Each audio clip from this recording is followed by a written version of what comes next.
আমি আমাৰ বিদ্যালয়ত নতুনকৈ যি এটা প্ৰাংগণ নামেৰে পুথিভঁৰাল আজিৰ পৰা আৰম্ভ হ'ব। এই পুথিভঁৰালটিৰ শুভাৰম্ভ কৰিবৰ বাবে আমাৰ সভাত উপস্থিত থকা অতিথি শ্ৰীযুত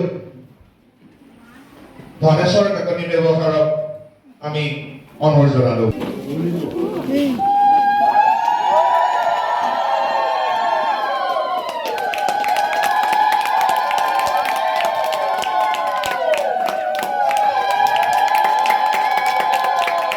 ইয়াৰ পাছতে আমাৰ দৃশ্য শ্ৰাব্য যন্ত্ৰটো উদ্বোধন কৰিবৰ বাবে আমি মাখন চন্দ্ৰ শৰ্মা কাকতি ছাৰক আমি অনুৰোধ জনালো।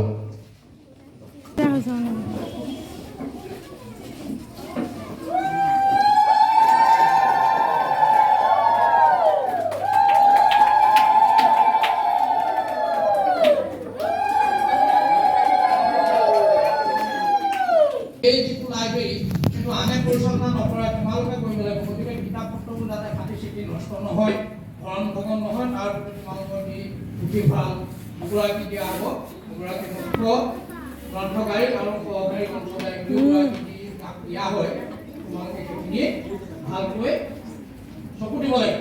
আমাৰ দেখিয়ে সি উৰি গৈ সিপাৰ পাই এজনী বুঢ়ীয়ে ধান সিজাই থকা দেখিল। বুঢ়ীৰ ওচৰ চাপি কাউৰীয়ে ক'লে, আই মোক অলপ জুই দিব পাৰানে? কৈ দিম। মোৰ দৰকাৰ ভিতৰতে বান্ধি দিয়া। দুবাজনৰ কাপোৰ ধুবলৈ নিয়া অনা দুয়োটা কামেই বৰ নিয়াৰিকৈ কৰিছিল।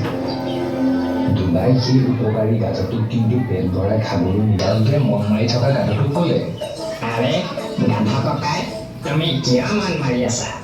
কিনো কম সেয়া ভাইটি, মোৰ মালিকে মোক মাৰি পিটি থাকে। কিতাপ পঢ়ি থকা থাকে।